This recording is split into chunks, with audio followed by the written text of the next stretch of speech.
Good evening. May all sentient beings have happiness and its causes. May all sentient beings be free from suffering and its causes. May all sentient beings not be separated from happiness, and that is without suffering.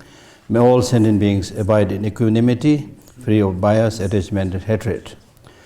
How wonderful it would be if all sentient beings were to abide in equanimity, free of bias, attachment, and anger. May they abide in this way.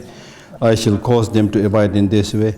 Buddha, please inspire me to be able to do so. How wonderful it would be if all sentient beings had happiness in its causes. May they have this. I shall cause them to have this. Buddha, please inspire me to be able to do so. How wonderful it would be if all sentient beings were free from suffering and its causes. May they be free. I shall cause them to be free. Buddha, please inspire me to be able to do so. How wonderful it would be if all sentient beings were never parted from higher rebirth and liberation's excellent happiness. May they never be parted. I shall cause them never be parted. Buddha, please inspire me to be able to do so.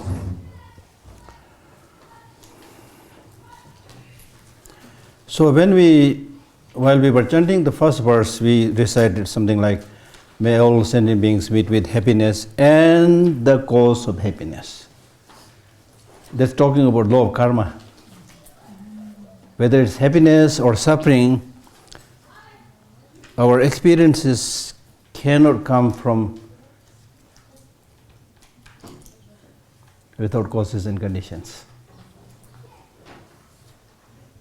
So this law of causality, interconnected reality, is one of the crux of Buddha's teaching, and which is extremely, extremely important for us to understand. Then in the second category of verses, we were talking about how wonderful it would be if all sentient beings were able to abide in equanimity. How wonderful. If that is possible, how wonderful. Then after that, not only you say how wonderful, then you express your aspiration. May they abide in this way. It's becoming stronger and stronger. And then I shall cause them to abide in that kindness. Now when you say, I will make them meet with happiness and be free from suffering, you still feel you are not a Buddha, you don't have all the capacity. So therefore you seek his blessing by saying, Buddha, please inspire me to be able to do so. You see? So that these lines also show that when it comes to developing any spiritual quality, it has to be orderly, systematic. Then it becomes stronger, stronger, stronger, and stronger. There is no push-button enlightenment in Buddhist practice. I think this is in accordance with the law of nature. It has to go slow by slow. If you try to, even the so-called tantric practice, even that one doesn't talk about push-button enlightenment. It is said to be the quicker path, but still there are systematic practices to be done, right?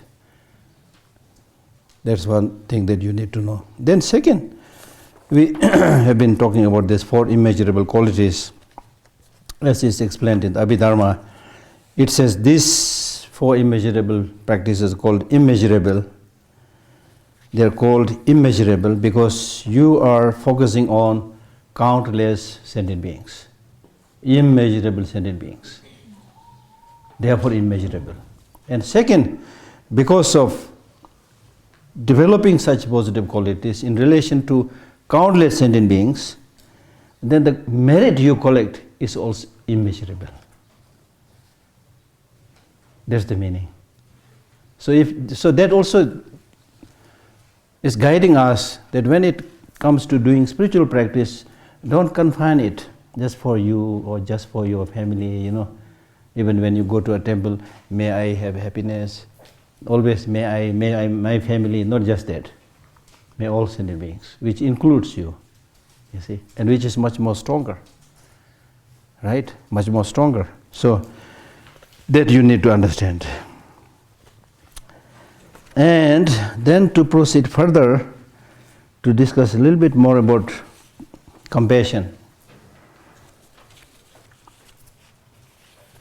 There are many different types of compassion. And first of all, in Lamrim Chemoy, the great stages of the path, and also in the Madhyamika Avatara, it speaks about how compassion is important in the beginning, or in the middle, or in the end.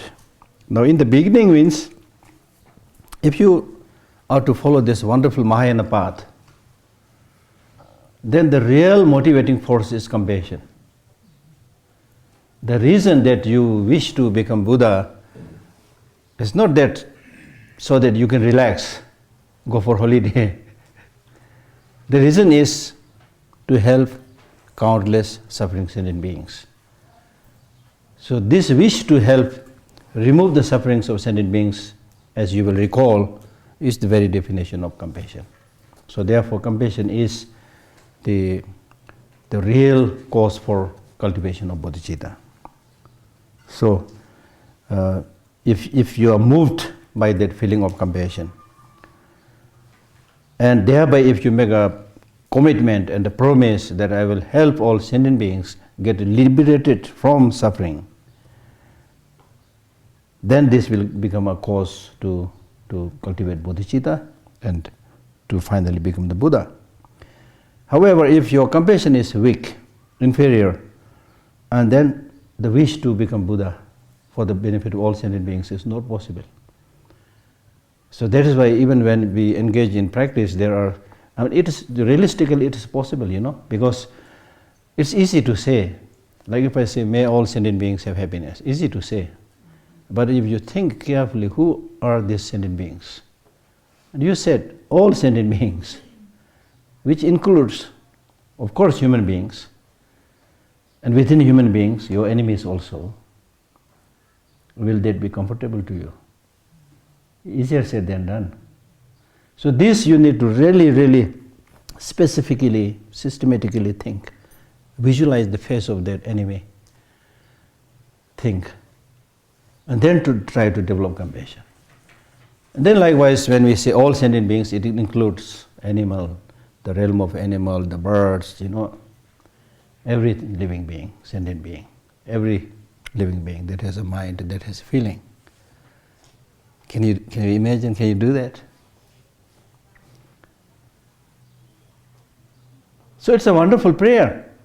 Even if you are unable to practice right now, do this prayer every morning, this 4-line prayer every morning. That will gradually shape your mind, gradually shape your mind.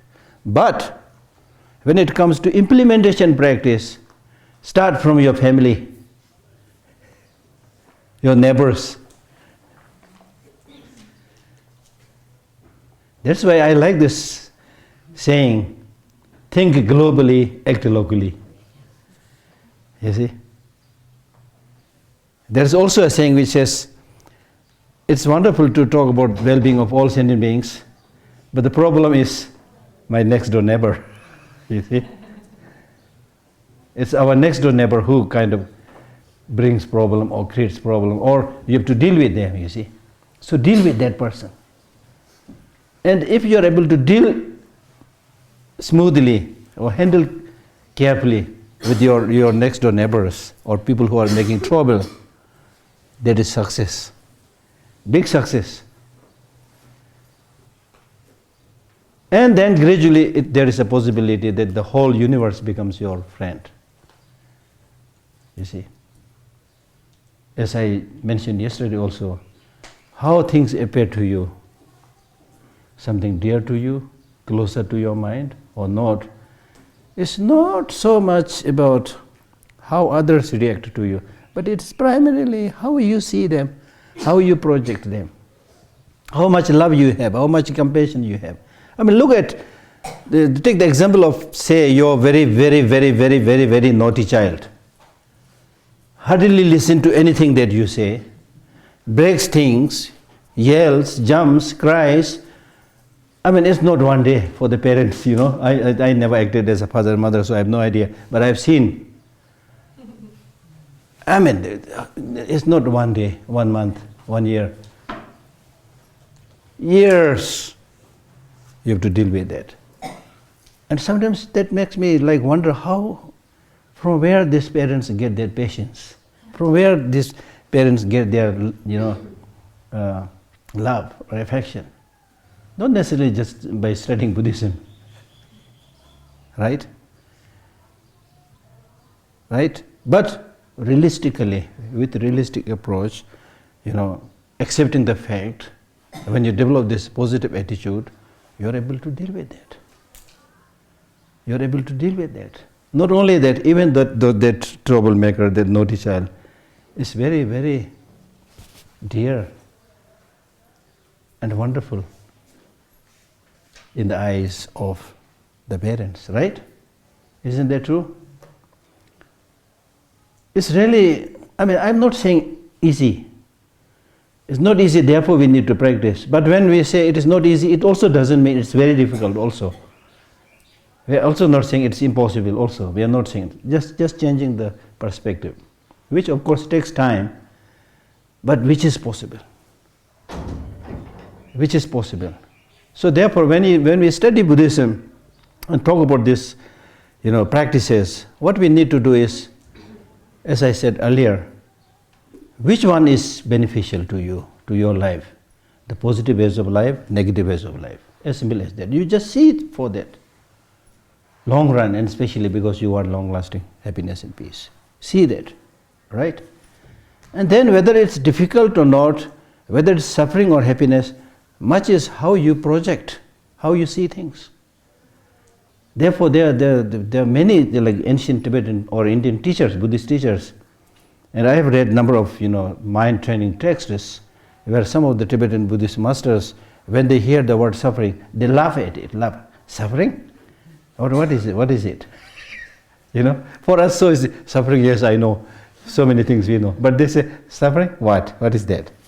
Meaning, why they are saying this is meaning the so-called suffering is how you see it. How you see it, it's your mental projection, you see. When you don't like somebody, even when that person has done nothing, you get suspicious, Oh, the way she is looking, maybe bad to me. The way she is smiling, bad to me. Even she may be chanting mantra, Om Tari Tu Tari Ture So, but still I may be thinking she is saying many bad things to me. Really? Much is your mental projection. Then as he said in Shantideva, even if that object or that person has harmed you or harming you or hurt you, but still the response, the solution is not violence. For example, take the example, if you are going somewhere, moving your hand recklessly and hit on a thorn or a rock and the hand starts bleeding, no stupid person will get angry and hit again to the rock or the thorn. Then why to the sentient being who harmed you? Similar. The thorn has also hurt you, the human being has also hurt you. But when a human being or sentient being harms us, we get angry. When the thorn on the rock hurt you, but then of course they say, no, Geshe Lhakdor, you are stupid. I am clever. People might say like that, I am clever. Because I know as a clever person that human beings or sentient beings, they have motivation. They have thinking. So by thinking, by calculating, they have harmed me. Therefore I am retaliating. Whereas in the case of the rock and the thorn, they have no motivation. So therefore, I don't try to revenge or retaliate. I am clever. So there the Buddhist master says, no, if you are trying to be clever, then you should be a little bit more clever. Meaning that if you are really thinking about the sources, then don't get angry with the person, but get angry with the negative emotion, which motivated the person to act in a destructive, negative way. So motivated by negative emotion means when you are seized, when you are overpowered by negative emotion, when you are addicted with the negative emotion, all of us, we don't have much control. Not only people harm other people, but they also commit suicide. Where you can, there you can see the helplessness of the person.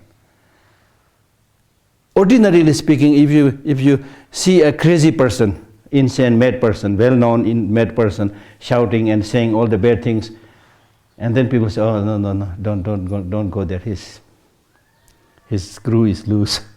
Huh? He's mad. Don't just leave him or help him, something like that, right?" So similarly, in a bigger sense, we are all crazy. Forgive me to say that. Something like that, you see, right? We want happiness, not being able to cultivate the causes for happiness. Don't want suffering, continuously cultivating the causes of suffering. So there's a little, because of these negative emotions, we are a little bit like sick or crazy, something like that. I mean, not sick in the ordinary sense, but in a more deeper sense. So therefore, when somebody hurts you, there's every reason to feel love and compassion. That he is doing this not because he is enjoying it. He is doing this not because he is enjoying it, but because of short-sightedness, because of lack of knowledge. Like as I had given you the example of your children, when they do something destructive, especially when they are young, when they do something destructive, everybody understands. Oh, he's a child. And Buddha says the same thing to us. When we commit mistake, Buddha says, "Oh, my children, sentient beings." Of course, we think, "No, what? I am children. I am professor. This, that, you know." But from the parlance of a highly, highly enlightened being like Buddha, we're all like his children. So there is so much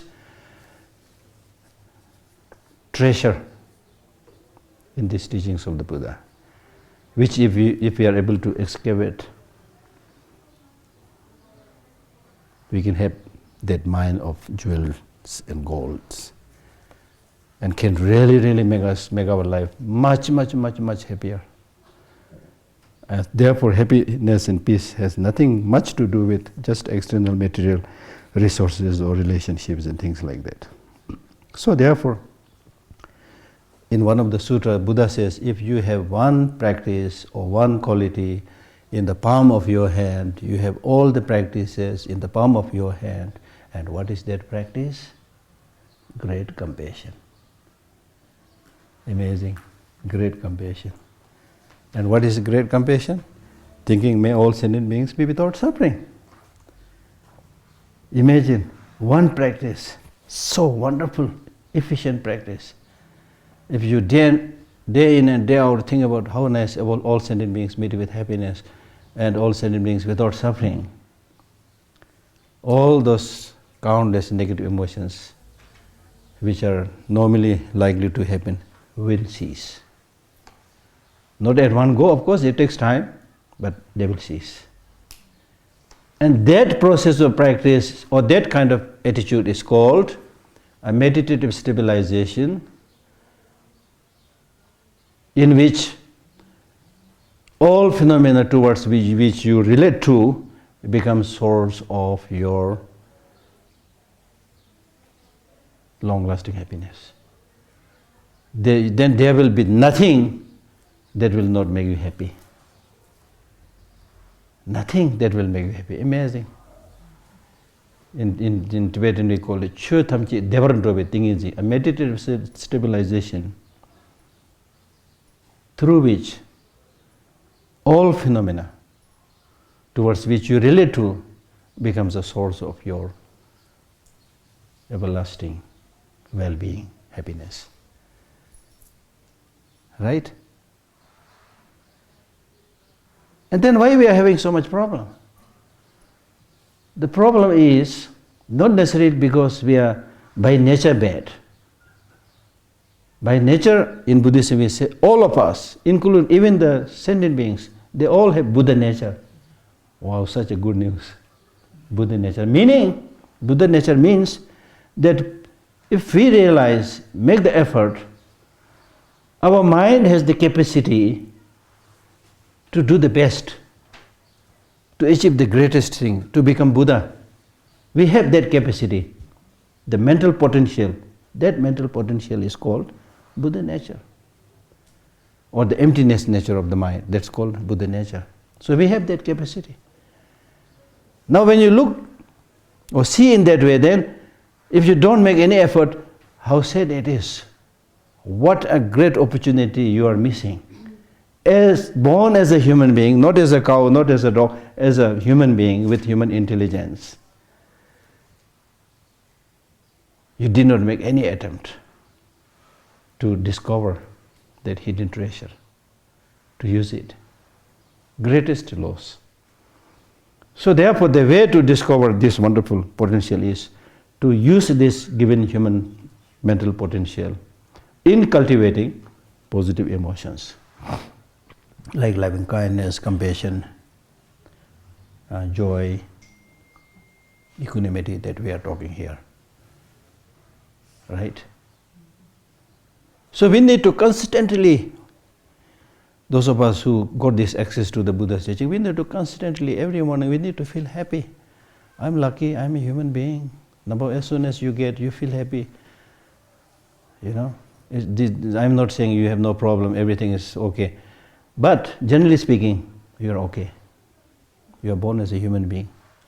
Imagine that if you are born as a stray dog. Somebody once came to me and said, Geshe Lhakdor, can you teach me meditation? I said, if you want meditation, I have nothing to teach, but this whole morning you imagine that you are not a human being but a cow, and act like a cow, live like a cow. That meditation will completely transform you. Because otherwise we are born as human beings with this wonderful potentials, capacities, but we just take it for granted, you know. We take it for granted. So that's why one of the most important thing is to learn this capacity, Buddha nature, Buddha potential. For example, this is given nature. This book has been with me for a long, long time. It's a beautiful book, Dynamic Compassion. So there are ancient philosophers about this concept of non-violence. He says, now this is a little bit archaic, old, language. Nature hath given unto man a countenance, face, not terrible and loathly. What he is trying to prove is by nature we are more closer to love, compassion, non-violence. Nature hath given unto man a countenance not terrible and loathly, as unto other brute beasts. We don't look like a tiger or things like that. But meek and demure, representing the very tokens of love and benevolence. If you look at your physical structure. She hath given him amiable eyes, our eyes, and in them assured marks of the inward mind. The mind goes inside, connected within. She hath ordained him arms, look at our arms, to clasp and embrace in friendship. And His Holiness, I can never forget this. Once His Holiness was giving a talk in Varanasi to the Brahma Kumaris. So as the translator, I was sitting on his right hand on a chair. His Holiness was saying something like this. And he said, these long arms are for hugging and embracing, but if it is for fighting, then we should have, instead of the 5 fingers, we should just get a ball. Very, very good for hitting. Then he hit me actually to demonstrate that, and I nearly fell down. So I can never forget this. So here, these quotations are from Erasmus, So she had ordained him arms to clasp and embrace. She had given him the wit and understanding to kiss, whereby the very minds, hearts of men should be coupled together, even as though they touched each other. Unto men alone, she had given laughing. I have not seen birds laughing, right? Or other animals also I have not seen. Unto men alone she had given laughing, a token of cheer and gladness. Unto man alone she had given weeping tears, as it were a pledge or token of meekness and mercy. You have the capacity to feel sorry, show your meekness. Yeah, she had given him a voice not threatening and horrible. You see, generally speaking, But when you try to use a horrible voice, then you show only your animal side. Violence, bullying, these are kind of animal side, as we normally say. But as a human being, especially as a cultured human being, your speech should also be soft, not threatening. A voice not threatening and horrible as unto other brute beasts, but amiable and pleasant. Nature, not yet content with all this, she hath given unto man alone the commodity of speech. Imagine. The rich speech that human beings can use. No animals, no birds. Cows can say, oh, huh? The horses can say, whatever, something like that. Human beings have this wonderful speech. Right? And speech and reasoning, which things verily may specially both get and nourish benevolence, so that nothing at all should be done among men by violence. So these are the reasons why you should not engage in violence and instead develop compassion. So why am I reading this? One, I read this because when I try to share my thoughts, I don't want to stick it to just Buddhist teaching, and for many people difficult to understand. So I try to pull wisdom from everywhere and then relate it to our own basic nature, so that we feel inspired, we are able to see the reason to cultivate these positive qualities, right? So therefore, compassion is very, very important in the beginning.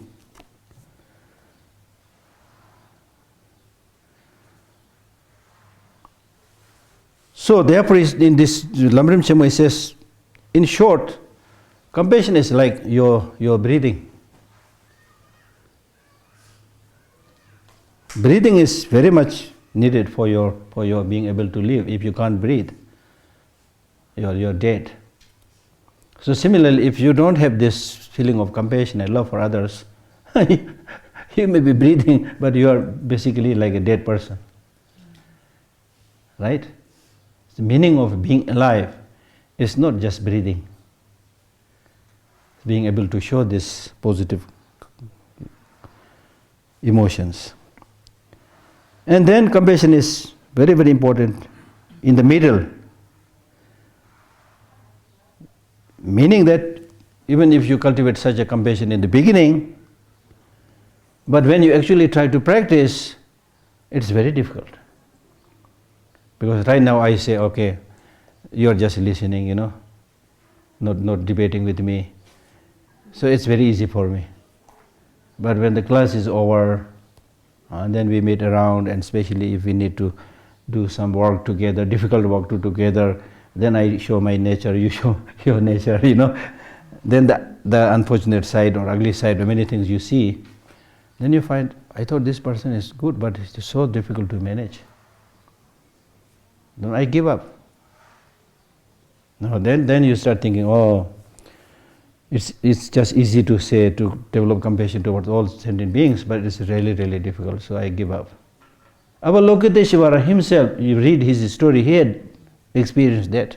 That's why if you visit the library museum, there is this Avalokiteshvara with 11 heads. And the story goes that he made a promise that he will deliver all sentient beings from suffering to happiness. And he goes, helps countless sentient beings there. And next day he goes, he finds even more people, or more sentient beings. He helps them again. It's an endless story. Then he said, I give up, impossible. So it is said that, maybe symbolically, but it's said as soon as he broke his promise, his head split into 11 pieces. Then the Buddha Amitabha, he came and said, my child, don't give up. I will always be with you. Okay, then he put the broken pieces together. That's why there's 11 head, and on top you have the image of the Buddha Amitabha. That's the story. So it's not easy. But as I said, it is not easy does not mean that you cannot improve. You can improve. You can change your mental attitude. the person who you once thought it's just horrible, 100% horrible, if you change your attitude a little bit, he will become 80% horrible, then 70% horrible. You know, there is a story of two people who were like sworn enemies, ready to cut each other's throat. By change of situation, happened to be next door neighbors. But because they are sworn enemies, they of course decide not to speak, not to see each other. Even if they cross their path, they will look like this, as we normally do. But how long you are going to do? Then gradually you at least look at that person. And then gradually, little bit like this. Then gradually he also responds, then gradually say, morning. Not so nicely, but morning. Reluctantly. Then gradually the real morning. Then start talking. Then you come closer and then say, can you come to my room for a cup of tea? He comes for a cup of tea, start talking. In this way, gradually, these two persons, the sworn enemies, they become so close that not only they like each other, but they become so close they cannot see the separation. It is possible. There are stories like that. Not only stories, but in real life there are many cases like that. So all this shows it is possible. It's possible, right? So therefore, again, like one of the very important topic in Buddhism is not to see everything as having concrete, independent, unchangeable, reality. Things are interdependent, changeable. So with that understanding, we can develop that love and compassion towards others. Okay? So therefore it is not enough just to cultivate one compassion in the beginning, but try to promote it, develop it repeatedly, without much concern about your own little problems, difficulties. Think more about others. And if you really do something for others, it's very interesting experience. If you really do something for others, if it is a very small thing, start from a small thing. I'll give you an example. You all have this example. It's not just me. You all have this example. Recall those examples. For example, in my case, there are small examples. One, I passed through Delhi many times. So one time I was passing through Delhi, and there was this little girl, maybe 10 years old or something like that, disabled here, with a little hand. When I see this hand of the small kids, I feel very something, and their face and eye, so sweet. So she was begging, Then I gave 10 rupees. 10 rupees is nothing, like zero, 10 rupees. Then I was catching a three-wheeler. I went on the other side, got the three-wheeler and sat in it, and then I just looked at this girl, little girl, was still waiting there for me and waving at me. Oh. Can you imagine? Such a small thing can make, because there are some people, they have nothing. 10 rupees for you is nothing, but for them much. 100 rupees may be nothing for you, but for those people much.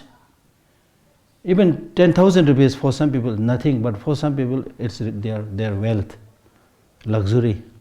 You can completely, not only help them, but transform their human positive side. Right? So there is always so much room for, and it's not just giving. Just helping some people by showing the path. Spending a little bit time with them makes so much difference. So it's up to us whether to do it or not. But there's so much opportunity to do the practice. So we need to do those kind of practices repeatedly, and then gradually, just like the mother working for the benefit of her children, you will be able to help them. The mother never says, I'm tired, or hardly says, I'm tired. And you have heard His Holiness the Dalai Lama, the story when he was flying from probably America to somewhere. It happened that very close to his seat there was a father and mother and two kids. One was a little bit grown up, So very naughty. So he was going up, down, shouting, making a lot of problems. But after a while, he went to sleep. Then the father was also a little bit looking after that. So the father also went to sleep. But the smaller little girl kept on crying the whole night. And His Holiness noticed that the mother was tenderly, lovingly trying to, help her, show her love. The whole night, the mother also.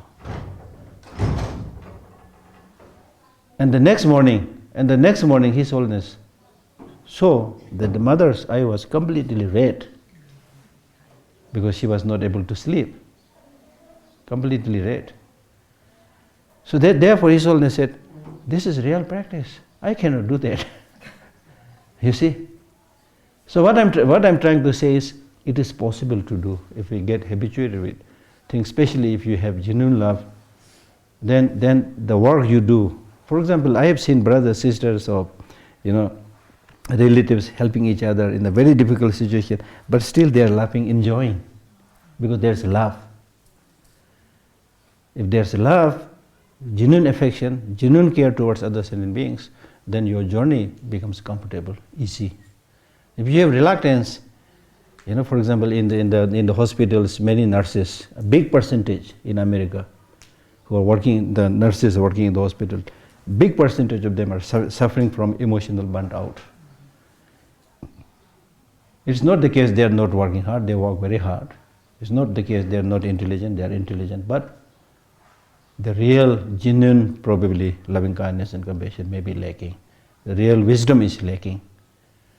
So therefore, when it comes to developing compassion or loving kindness, it's important to be realistic. How much you can do, how much you cannot do. Right? Even the Buddha could not remove all the sufferings of the whole world. It did benefit millions of people, but so we are ordinary individuals. We may not be able to do that. So the important thing is, you do your best, and then if something doesn't succeed, okay, I accept. No need to get emotional burnt out. You experience for emotional burnt out because you come with the idea that I will solve this, I will be able to solve this. And then when you're not able to solve that, then you start thinking, oh, I'm not efficient, I'm not capable, whatever, you start blaming yourself, things like that. Right? Probably, I'm not so sure, probably. So therefore it's important to be realistic. Right? To be realistic. Do as much as you can do. And then there are occasions to retire a little bit back, recharge yourself, and then work. It's not like that you just sit there with that suffering person and emotionally get sucked out, Because you are there to help. Right? Even when people nowadays describe this word, empathy, they say suffering with others. I mean, suffering with others is good, but how much you are ready, how much you will be able to suffer, because the purpose is to help others. So help others in such a way. In fact, for example, if somebody is suffering, there are many cases where if you show your little bit like strength, that helps that suffering person to gain the strength. But if you show your vulnerability also with the same person, then that person also see, I'm helpless, this person who is helping me also is helpless,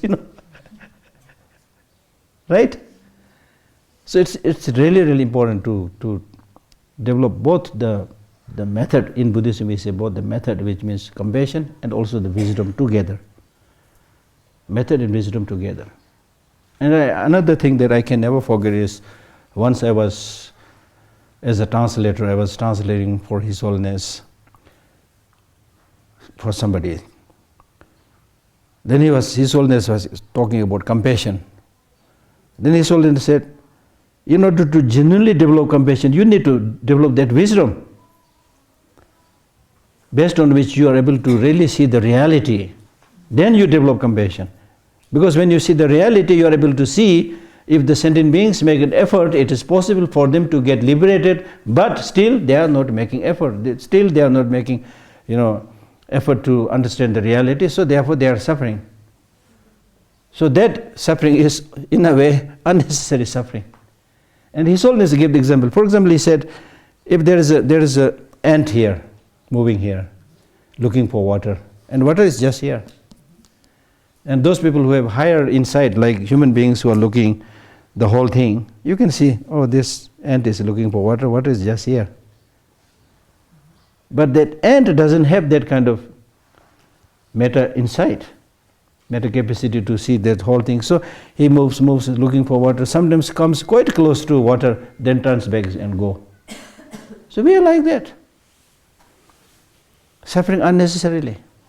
Because if you reflect, study a little bit about this reality of impermanence, of suffering, of interdependent origination, then when you confront these many problems, you will be able to face them. Yes, this is samsara. Yes, things are impermanent. Now, things are impermanent doesn't mean everything will die. Impermanent also means flexibility. Things are impermanent, it will change. You know? When somebody dies, you don't get shocked, right? And in fact, right from the beginning, if you have this very good understanding of impermanence, you will love all other sentient beings much more than before. Because these people are impermanent, they are vulnerable. My husband, my wife, my brother, my sister, whoever, impermanent, vulnerable. When they are going to die, I don't know. When I am going to die, I don't know. So therefore, while we are together, we must be nice to each other. That's the outcome of understanding of impermanence. And among our Tibetan friends, I've very often seen that, for example, if one of the family members is now moving permanently to, you say, Europe or America, then few days they will celebrate together. Now you are going, we must be, must not miss this opportunity. So therefore, when you understand this impermanence, nature, naturally your love will be more forthcoming. Last year I was giving a public talk in Moscow, and I was touching more or less similar points. So there was a young man who asked me, Geshe-la, if everything is impermanent, how can I love my girlfriend? Really interesting question. Then I said, no, you are misunderstanding me. If you understand impermanence, not only you will love your girlfriend, but you will love more. Why? Because how long she is going to be there, you don't know. Love more, as I already said. If she is permanent, then no hurry. Love later. It's really right. And in terms of spiritual practice also, once you understand this nature of impermanence, then it says this understanding of impermanence will make you go towards Dharma. Practice Dharma.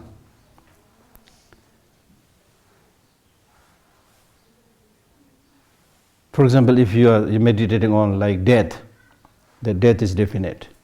As soon as you know death is definite, you also make a promise, I will do Dharma practice definitely. You make that promise.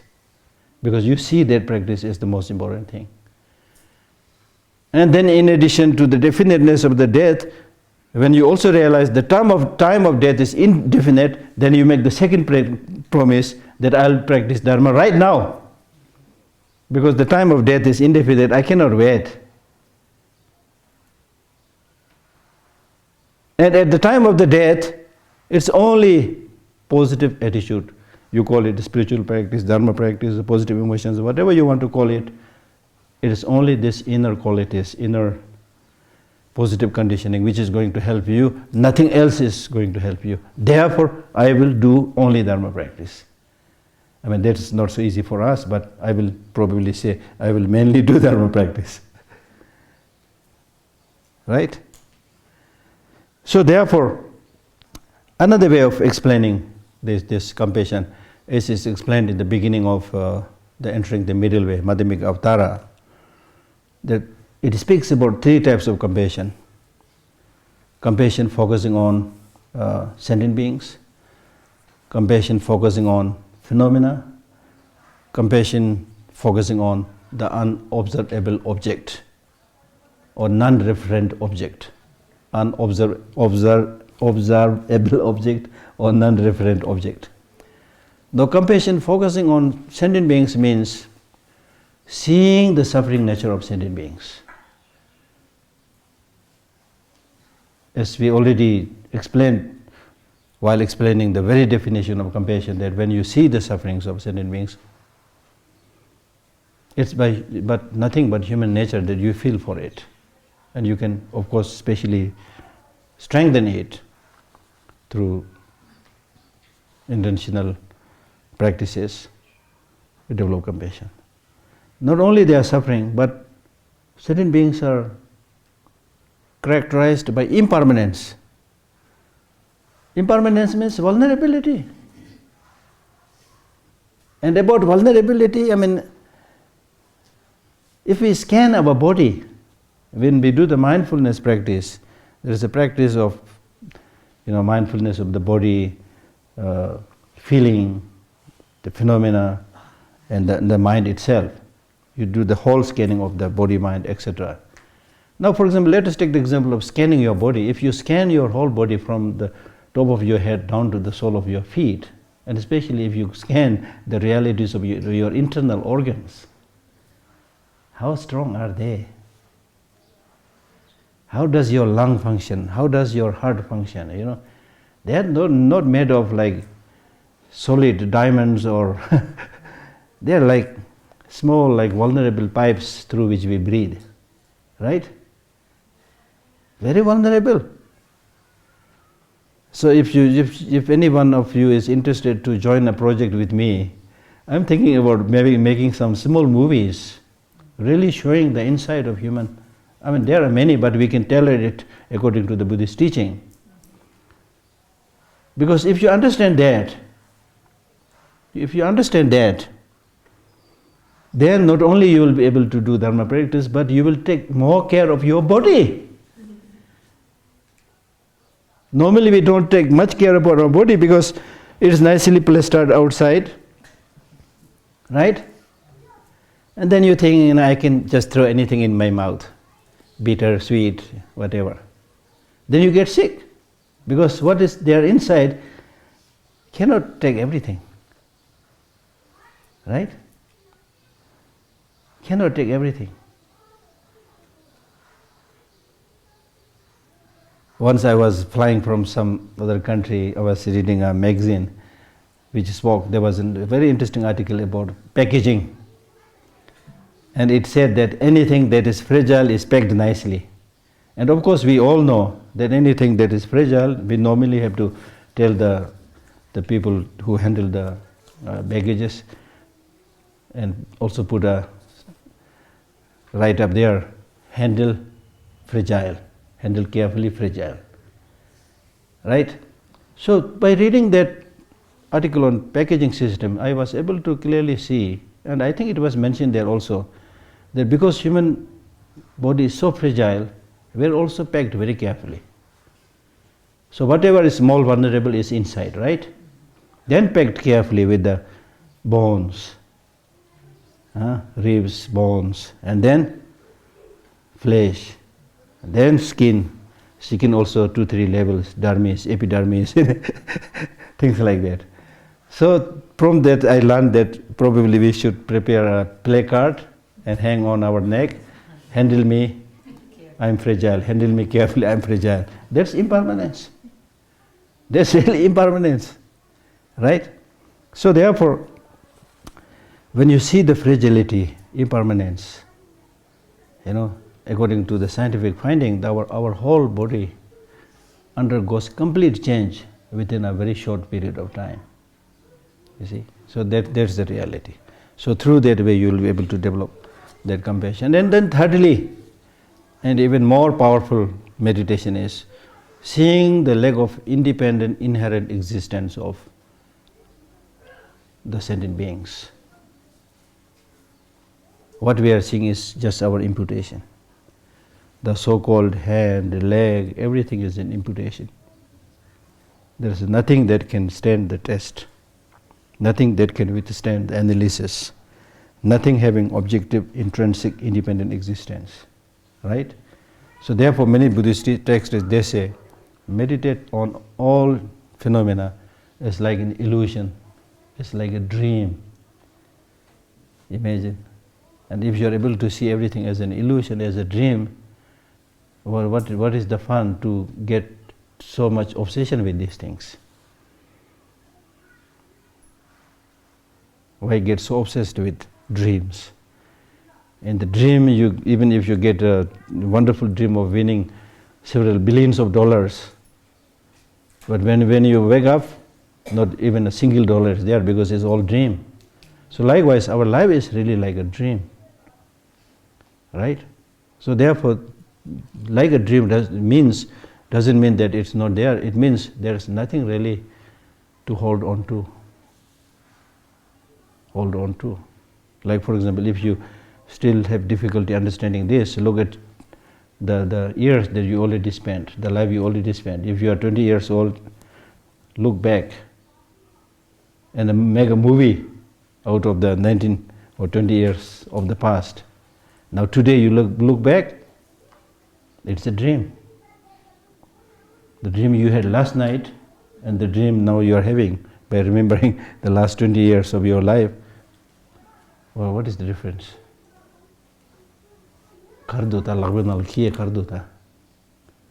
What is there now? Nothing much. So the point is not saying that there's nothing. Things are there. But there's not much reason to get obsessed with anything, to get stuck with anything. Because when we talk about achieving liberation, we are talking about getting freedom. So don't lead those ways of life by which you get stuck to things. That's what I'm talking about. So that's why when we talk about the four immeasurable practices, it is either started by the practice on equanimity or ended with the practice of equanimity. Right? So that means towards all sentient beings. Don't favor anybody. Don't develop special attachment to anybody. Don't develop special disliking to anybody. See all as equal. It's a difficult job, not easy. But if you are able to do that, like take the example of a good leader who treats everybody equally, as such a good leader, so compassionate. And His Holiness gave this a wonderful example. He said, if 10 beggars came to your house begging for food or clothes, 10 beggars, equally poor, 10 beggars came. So if you make a differentiation among these 10 beggars, you give food to one and not to the others, something like that, it doesn't make sense.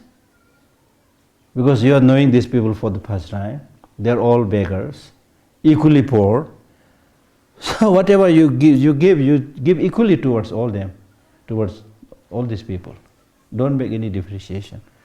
So in a way, we are all beggars. Shortage of positive qualities, shortage of love, shortage of compassion, shortage of patience, shortage of tolerance, right?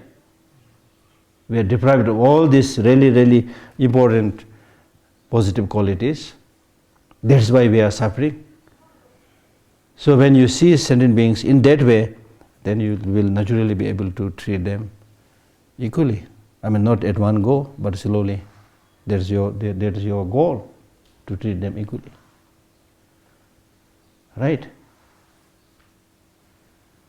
Because from the sides of sentient, from the point of view of the sentient beings, they are all equal because they all want happiness, do not want suffering. If you ask this question, except maybe somebody who is really, really crazy, you want happiness, everybody says happiness. If you ask them, you want suffering, I think nobody will say, I want suffering. So from the side of sentient beings, they are equal. In the sense, they all want happiness, do not want suffering. And then also from the side of sentient beings, it's not for the first time that we are relating to them. Whether we know it or not, that is not the important thing. The important thing is we have been in association with these sentient beings, according to Buddhist teaching, so for many, many lives. They've acted as your brother, as your sister, as your father, as your mother, as your enemy. So good and bad, they've done the same thing. So why you just count this life or today's experience? See from a bigger perspective. There's one way of looking things. Then other way of looking, as I already explained, even those sentient beings who are seemingly negative and harming you right now, but through their harm, through the trouble that they are creating, you are getting a different, new opportunity to face those challenges, to practice patience. You see? In a way, for example, for the Tibetans, the Chinese leaders and the wrongdoers, in a way very bad. They dislocated us, drove us from our country. But in another way, at least Tibetans who are outside Tibet got wonderful new opportunity to see the rest of the world, learn from the other people's wisdom. So many things, you see. So you cannot just say who is good or who is bad. Very difficult. Right? So, and then more importantly, from your side, if you make your mind uneven, who will suffer?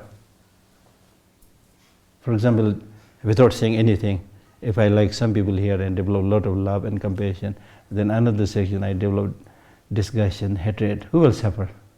You will have no idea about what I'm thinking. But myself, because of this unevenness of mind, I will suffer. And that's the reason His Holiness is always asking the Tibetans to develop positive attitude towards the Chinese leaders or the wrongdoers. Because if you develop negative emotions, you will be the first casualty, you will suffer first, not the enemy. For example, even if because you are Tibetan friends, I'm sure, so I will take this opportunity and then, count about how the wrongdoings of the Chinese leaders and so forth, and then I try to mobilize you, please support me. I bang the table and get very angry here, say all the nasty things in the world to the Chinese leaders. Who is suffering? I will suffer, and with me, you as Tibetan friend will also suffer here in this hall. But the Chinese leaders may be sipping a nice cup of tea, watching a television, have no idea what we are doing here. You see? So the negative emotions harm you. So if you are a clever person, don't do those things which harms you. Instead, if you really want to challenge the enemy, the so-called enemy, and of course during this recent Mind Life conference, His Holiness was making very powerful statement by saying, even when we talk about enemy, what do you mean by enemy? Where is the enemy? Is there a permanent enemy? The real enemy is negative emotion inside us. He was very, very almost emotional, because he was really frustrated with this thinking of division and killing and enemy, right? So in the true sense of the term, the real enemy is within oneself, not outside, right? So if you think in this way, then you will be the first beneficiary. If you think positively, if you think negatively, you will be the one who will suffer most. So when we talk about doing Dharma practice, it's for one's own benefit and thereby to benefit many others. So therefore, develop this compassion by being realistic, meaning understanding suffering, understanding impermanence, understanding interdependent origination.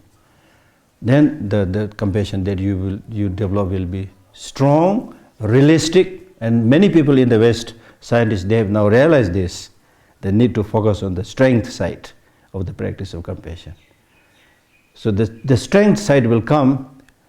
Number one, the compassion itself, if you have right from the beginning developed it in a healthy way, with understanding of the way things are, then your compassion will be strong. There will be no compassion fatigue, as I already said.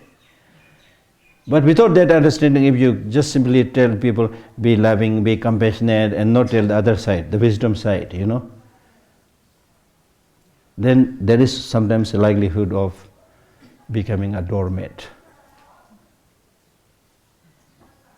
And in some of the Buddhist teaching it says, they give the example of cotton. It says it's important to be compassionate, loving, but that doesn't mean you should become a cotton. Meaning that cotton, look at cotton when say, cotton, so nice, it's so soft, But they use it to put it in the mat and sit on them. So that's not what we are teaching. And then similarly with honesty also. Honesty doesn't mean that you have no room for breathing. There again the Buddhist teaching gives an example of saying that it gives the example of a tree which is really straight and tall and straight. Everybody appreciates it. Oh, wow, wonderful, what a tall, straight tree. So normally that's good. But it says if you want to prepare a saddle for the horse, that tree will be useless. So we need to find a tree which is a little bit crooked. Meaning that you should be compassionate, loving, but there are occasions to really help you and help others. You need to be a little bit crooked, probably maybe not the right word, but a little bit, ingenious or a little bit tactful. That's important. Because you are dealing with all the sentient beings, with countless needs, dispositions, and so forth. Right? And then finally, compassion is important in the end, because the reason that Buddha, even after having achieved Buddhahood, continuously, tirelessly helping sentient beings is because he has compassion with him. Once you have the compassion, then you will continuously work for sentient beings. So in short, think about the great many advantages of compassion and disadvantages of not having compassion. And through that way, you should cherish compassion. Okay?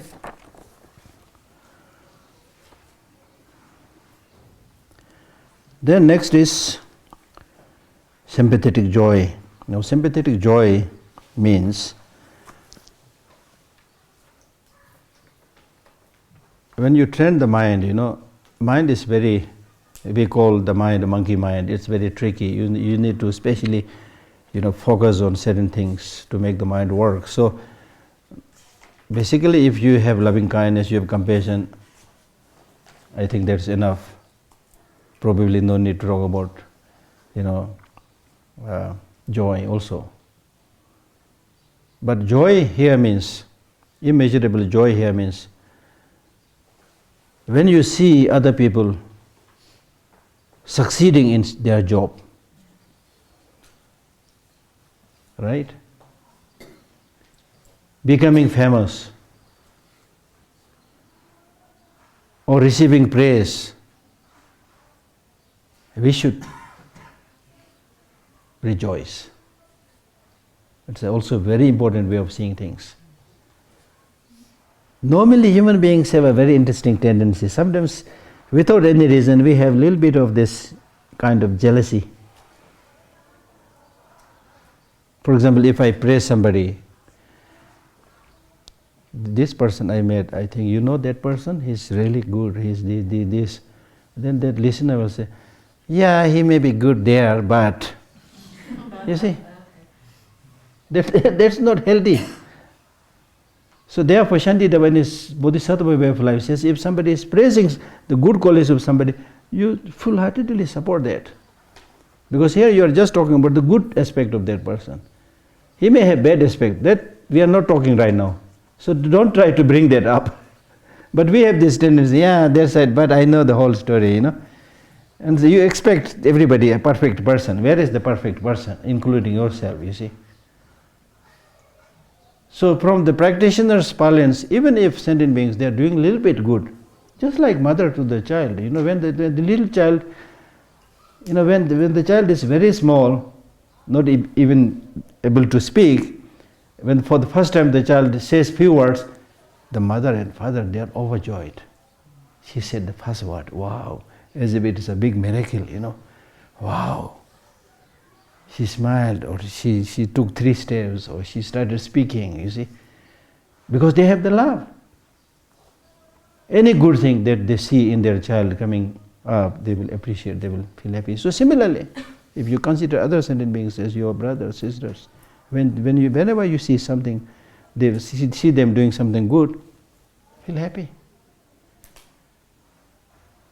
With the practice of the four immeasurable qualities, some teachers, they say, take the example of your child, for example. When the child is in the womb, then mother always try to develop that joy. Now I have a baby, in my stomach. And the relatives and father, everybody try to join her to develop that joy. So it's like immeasurable joy, right? And when finally the birth takes place and the little child is there, then the mother or parents, whoever they are, they develop more of the compassion. He's so cute, so small, so nice, and very much care about the possible sufferings of their child, compassion. And when the child grows a little bit and able to go to a school and do a number of things, then joy. Now he's able to go to the school. Now he's able to get a good mark. Now he's able to dance. Now he's able to sing, whatever, You develop this joy. And further the child grows and gets married or whatever, then equanimity. Now he's able to look after himself, so leave him. Equanimity. Something like that. That's one way of explaining according to some teachers. So anyway, joy, may all sentient beings with the joy and the causes of that joy. Causes of joy, as I already explained, the causes of joy is because they are your relatives. They are your relatives. And if on the side of the sentient beings, if they want to have that joy, they should cultivate the causes for those joys. The causes of joys are, instead of developing resentment or jealousy or competitiveness to others, if you appreciate them, support them, that becomes the causes for your being able to enjoy things, right? So therefore, I had also given you the example of the father and the son, the poor father and the son bumping into a big lump of gold. The father will be naturally very happy.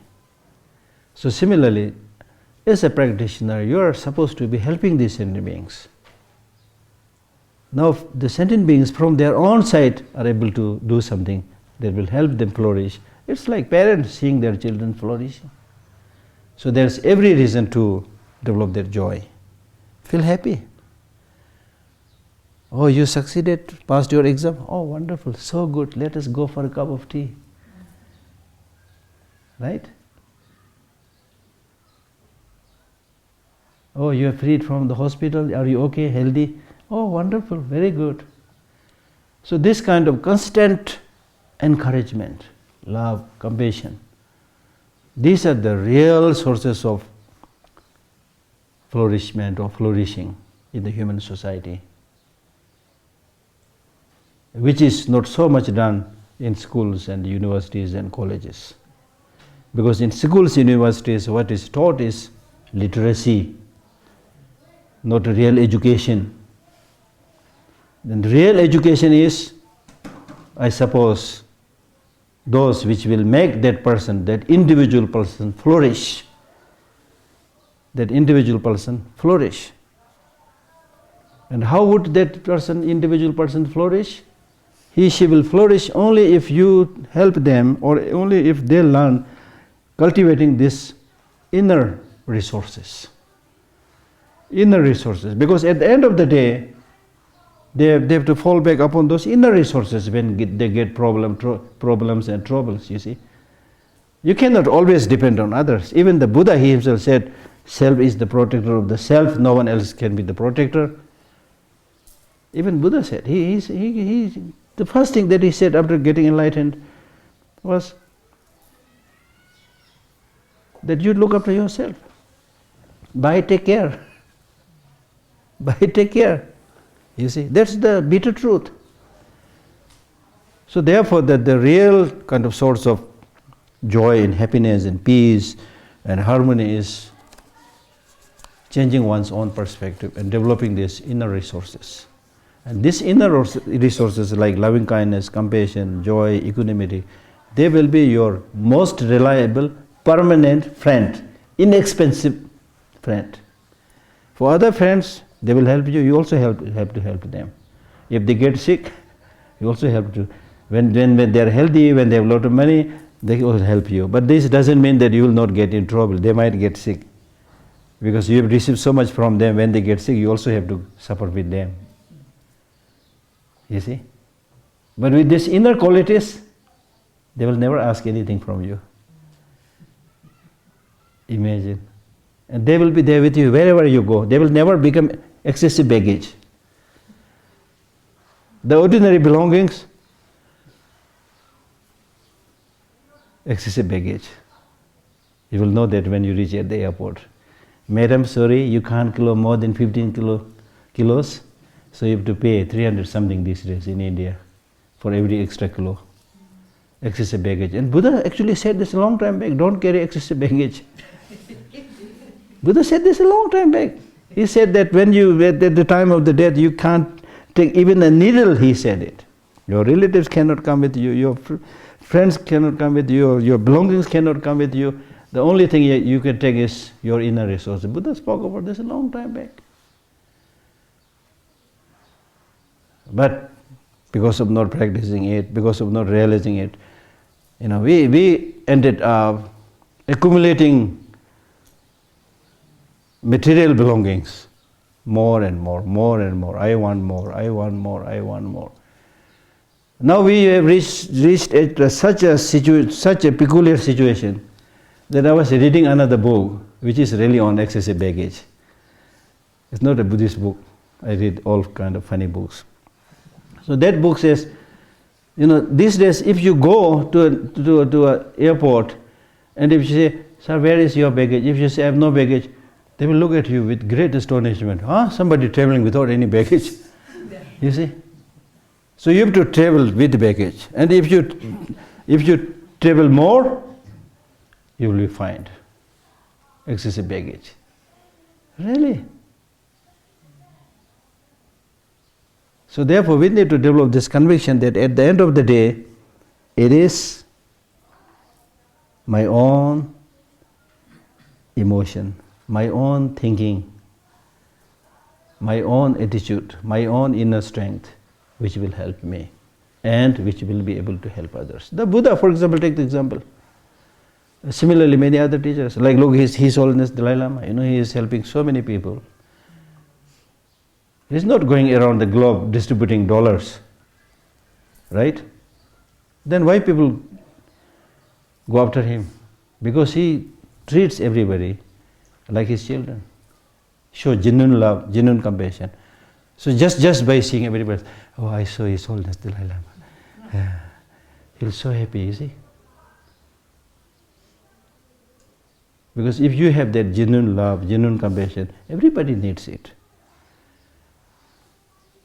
These qualities, like the four immeasurable qualities, are the commodities which is in short supply these days. You see, then you need to realize the good thing is, if these qualities like the four immeasurable practices, if you share it, the good thing is, the more you share it, the more you will become richer. It's not like sharing the property or belongings. You see, again you can see the differences between the inner resources and external resources. External resources, if I give this watch to somebody, I'm without watch. But I share my knowledge of love and compassion. The more I talk, the more I get new insight. Nothing is lost. You see, it multiplies. And these inner qualities, as I said, will never become excess baggage. No thieves can steal, no robbers can rob. But otherwise, these things, property, when you don't have, you have to work like a donkey to get it. When you get it, you are not so sure which bank you should put the money, or which safe key you should keep them, Once a burglar came and broke my door and took a lot of things, because I go to different places. So when I came back, my door was open, and it has been like that for 3-4 days. because when I go out, I don't ask anybody to look out for my room, things like that, So he went inside my room, took things and drank the fruit juice, and he had a nice time, looks like, So that's the thing, you see. But that was a good lesson, you see, because sooner or later we have to give everything up, So it's always better not to have too many unnecessary things. Too many unnecessary things. So, we are talking about joy. And then finally, the last of the four immeasurable is equanimity. Equanimity, I briefly explained it earlier, but it is really like leveling the ground before you cultivate or plant any seeds. You need to level the ground. If the ground is leveled and unnecessary thorns or broken pieces of glasses or stones, if they are all like moved nicely, then things will grow properly. One of my Tibetan, friend who studied farming in Japan, after his study he came back and we were discussing, and then he said in Japan they never have, crooked radish or turnip and things like that. And I said, what are you saying? They grow like that. So what has they do with whether it's grown in Japan or not? No. He said it's dependent upon how you prepare the soil. If you prepare the soil nicely, then the turnip and all these things, they grow nicely. If there's a stone, it will go around the stone, it will become crooked, you see. And when you have like straight turnips and radishes and so forth, then you save a lot of money, because when you do the packing, no space is lost. So therefore people are even now thinking about making square watermelons, things like that, you see. So that was very useful to me, as is explained in the Buddhist text, leveling the ground. So equanimity is like leveling the ground. When you had nicely leveled the ground, then on that nicely leveled ground you plant the seed of level the ground. Then it says in the Kamalashila stages of meditation, Kamalashila says, level the ground and moisten that with loving kindness, and then plant the seed of compassion, and the bodhicitta, the shoot of bodhicitta, the sprout of bodhicitta will grow, or the plant of bodhicitta will grow. So therefore, towards all sentient beings, with the realization that they all want happiness, do not want suffering, so therefore from my own side, even if that person is acting a little bit negatively, still from my side, I should pray for the well-being of all of them. And sometimes that person may not be negative. It's the way the person is. Some person, they'll always look nice, smiling, different nature. Some person always like this. That doesn't mean he is bad. And I have this experience with some people who really looks like not so nice, cold weather, like, oh. But when you start talking, a very nice person, very reliable person, but they're like this. Their nature, you see. Their nature. As Shantideva says in his Bodhicharyavatara, when somebody does something wrong to you, you should see whether it is temporary because of certain situations, or it's their nature. If it is temporary, then it's like the cloud which has momentarily, hit the sun. It will go away. So don't get angry. If you want to get angry, then also get angry with the cloud that very often hides the sun. But you don't get angry because the cloud will soon go. So it's temporary. If somebody gets angry temporarily, it's not his ultimate nature. His anger will cool down. You can be nice. He can be nice. So don't get angry. And if it is his or her nature to get angry, then also don't get angry. For example, fire. The nature of fire is to burn you. There's nothing you can do. So realize that this is fire's nature. So the only thing I should do is I should be careful, not to approach that fire so that I get burnt. But there's no point to develop that animosity or anger, right? So those of you who are not so familiar with the Bodhicharyavatara, I strongly, now having studied a little bit about these four immeasurables, your next thing will be buy a book of Shantideva's Bodhicharya Avatar. There are many commentaries also. Read them.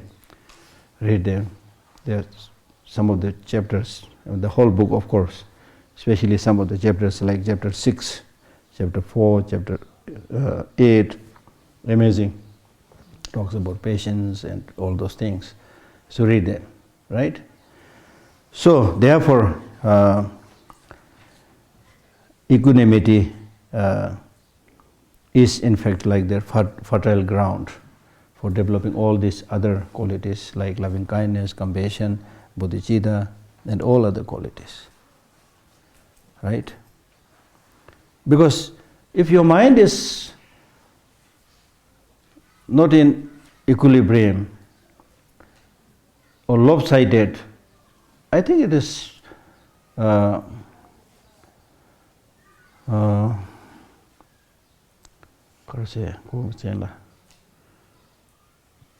Rakshita, I think. Shenda Rakshita in his text called Ornament of Madhyamika, I think, Umaje, I think it is in that text, where he says, if your mind is lopsided, not in equanimity, but lopsided, biased, partial, you will never experience peace. You will never experience peace. You see? So not only you will not be able to help other sentient beings, you yourself will not be able to experience peace. And one that destroys that equilibrium is, of course, all negative emotions, and especially attachment and hatred. Liking some, so-called my friends, my relatives, and completely disliking others, so-called enemies. So these three poisons, ignorance, and especially in this case, attachment and hatred, that will make your mind uneven.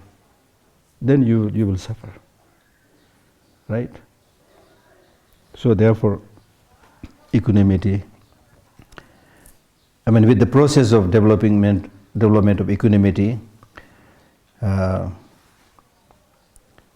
is very important, because it says without equanimity, your practice of loving kindness and compassion and joy could also become risky. Risky in the sense that these positive emotions have enemies, and what they call as far enemies, near enemies. Far enemies are those negative emotions which are totally opposite to these practices. But for example, loving kindness, ill will. Compassion, violence. Right? Things like that. Far enemy, that you can understand. But there is a near enemy. Near enemy means which actually looks very similar. Like for example, greed is said to be near enemy of loving kindness, because both loving kindness and greed, they desire to, have something. So there's a little bit similarity. So because of this similarity, you might mistake that as loving kindness, or for example, your attachment to your relatives. Your attachment to your relatives, you think you are developing loving kindness. No. Because in the case of attachment, there is string attached to it. As I said, I love you, say your brother, sister, I love you because you are my brother or my sister, you are the reason. Whereas in the real spiritual practice, the other person has to be the reason, not you. And then with compassion also, how nice if all sentient beings without suffering. So that also when you see your relatives and friends suffer, you get that you develop that kind of distress. So that also looks a little bit like compassion, but that is not compassion, because again, it's based on ignorance, not the final solution. So therefore, it's important to know all these different levels by which you can strengthen your practice and ensure that they are not disrupted by the near enemies or far enemies, right? So it is very important to make sure. That's why many Buddhist teachings say that you should check constantly whether the so-called work that you are doing for other sentient beings, make sure that you are doing this for yourself or for others. Is it for you or for others? Check that carefully. Similarly, when you talk about developing loving kindness and compassion, check carefully whether it is attachment or genuine loving kindness and compassion.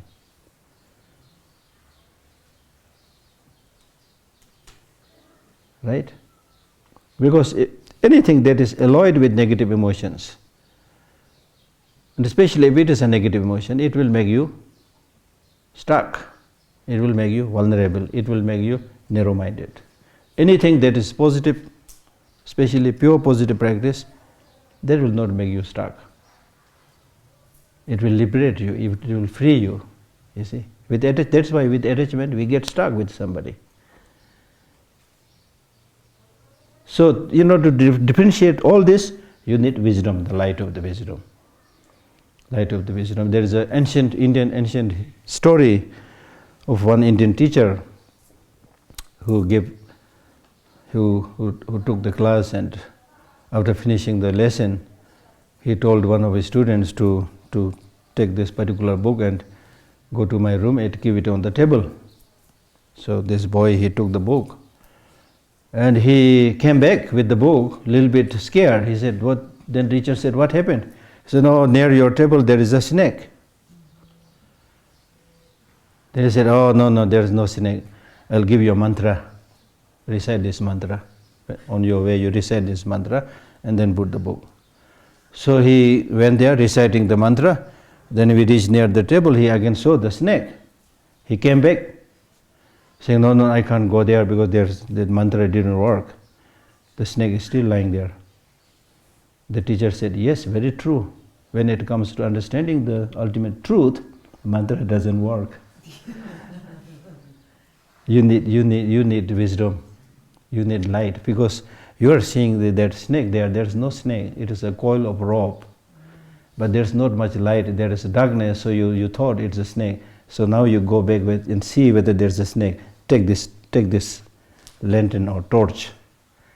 So he goes there with the torch. Then he sees there's no snake. There is a coil of rope. So that is the example how wisdom is important. Develop the wisdom. See the long-term consequences, short-term consequences, how good it is for you, how good it is for others. Right? Then you will be able to develop the real positive emotions.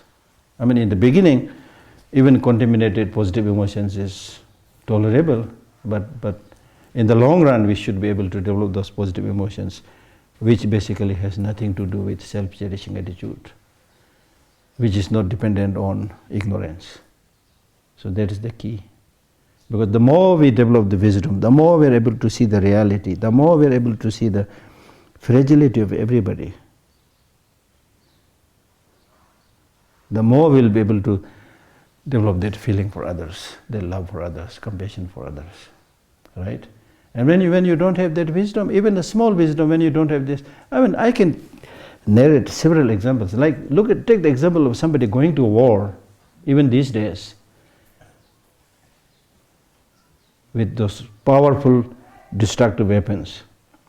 The armies go there, jump in front of these destructive weapons, in the name that I'm brave, stupid brave. And I'm kind of shocked and surprised. How come these people don't realize that they are going to be killed? Do they know they are going to be killed? Or they don't realize that they are too brave, so nobody can. Even the very awful destructive weapons cannot kill you. It's because of ignorance. You call it nationalism or whatever you call it, because of ignorance and because of greed and so many things. Many people sacrifice their life because of money. People join the army for money. So it's all greed, ignorance that we die. We kill ourselves. we create suffering upon ourselves. So therefore it is, I think, very, very important to listen, think and meditate on many of these time-tested ancient wisdom and make them alive in today's world. That's how I started my talk in the beginning, making Buddhism sense in today's world. Make them alive. Make them alive. Now, for example, even with empathy or even with compassion, people are now talking about cognitive empathy, cognitive compassion, emotional empathy or emotional compassion, and then empathetic concern or applied compassion. Several layers can be there, meaning that compassion is not only to be talked about, but to be practiced. But it's not enough to say that it's to be practiced. In order to practice, you need to genuinely develop that compassion. Feel, emotionally experience it, feel it. That will make you stand up, go and do things for others. If you just recite the lines, may all sentient beings, it's a good reminder, but there will be not much progress, you see. So if you genuinely develop that loving kindness and compassion, your action towards other sentient beings will come automatically as an offshoot, as a byproduct. You don't have to do any other thing. The only thing is you really need to develop that genuine one, not the false one. So that takes time. That takes time. But it's a worthwhile project, so it's important to start and start moving towards that. Even if you talk about loving kindness and compassion, even for a few hours, as I already read in this book, somebody asked about the title of this book, Altered Traits. Science reveals how meditation changes your mind, brain and body. One very recent book published by Daniel Goleman and Richard Davidson. Both of them are, Richard Davidson, as you know, is a very good neuroscientist, and Daniel Goleman is a very famous writer who wrote all these books on emotional intelligence, triple focus, and all these best-selling books. So I know them since many, many years. Personally, I know them. So this time they give this book to me. So what I'm saying is that they are very, very, they have strong knowledge or foundation of the Western science and the Western way of life. And based on that, they also spend many years in various places in India with many great teachers, and then especially with His Holiness, with all these Mind Life conferences. So they have really a correct perspective of both the disciplines, both the traditions. So therefore, I think what they have written is, I think, very, very useful for all of us. Ask you something? Yeah. Because you speak about the beggar. Yeah. And then we have in McLogan Yeah. a big possibility to accumulate merit because there are a lot of beggars. Yeah. When I go every day and go walk around, when I give 10 rupees, there's 1, 2, 3, 10. Yeah. But I read in the Dharma books that is 3 different generosities. Yeah. The small generosity is money and food. Yeah. But I want to give the highest generosity, Dharma. How can I give them in 2 words? Yeah, the greatest gift is gift of Dharma, but you cannot preach to a hungry person. The first thing they need is food. So that's why in Buddhism, when we talk about the 4 ways of gathering the disciples or followers, the first is called giving what they need. When you give what they need, then they will develop this feeling of closeness to you, thinking this person has been helping me. Then they will listen to you. So the second is speak pleasantly, meaning not singing a song, speaking sweetly or pleasantly, not singing a song, but giving teaching, advice. Not teaching, not in the sense of like long, endless talk, but just small pieces of advice, because they will not listen to you long talk. Okay? So give some pieces of advice. Don't lose courage, keep clean, things like that. And then the third is you tell them you live this way, not this way, things like that. Now when you give this piece of advice, the fourth is you should also live according to what you taught. Otherwise they will say, oh, he's asked me to do this, do that, but look, he's not doing, you see, right? So, but having said this, the long-term solution is not just giving money. Sometimes you give money, it's like, putting water in a desert. They will continuously come and beg and they'll not do anything, this is so difficult. And especially in bigger cities, they are false beggars, they are not beggars. It has become a business. And there are people behind these beggars who take all the money, and make these small kids beg. Sometimes there are horrible stories. Sometimes they beat them, even like maim their hand or leg, things like that, so that they go as beggars, you see. And I've seen myself, there are people who sometimes somehow they come up with certain things so that your hand looks like wounded and it's full of pus, but it's not pus. They make things like that. Then they came in here. Even yesterday, there was this young man who come, with a walking stick and very sick and shivering. But you will see the same person sometimes in the market walking, singing, So for this kind of people, there's no point giving. It's only like breeding unemployment, things like that. So you need to see the situation carefully. But the real meaning of perfection of giving, as is explained in Bodhicharyavatara, Shantideva says, if perfection of giving means to give things and completely remove poverty, then we have to say that Buddha has never accomplished perfection of giving, because still there are so many beggars. So the perfection of giving is not completely alleviating the poverty from this globe, but from your side, you have this wish to help. And then also with respect to giving, there are so many things to know. It's not just you have something to give, so give. No. You need to know when to give, where to give, when not to give, how to give, everything. And if it's useful, give poison. If it is not useful, don't give medicine. That's there in the text. And ordinarily speaking, like when if you are giving something, some gift, then in the Buddhist text it says the best gift is give them light, torch, which I also do.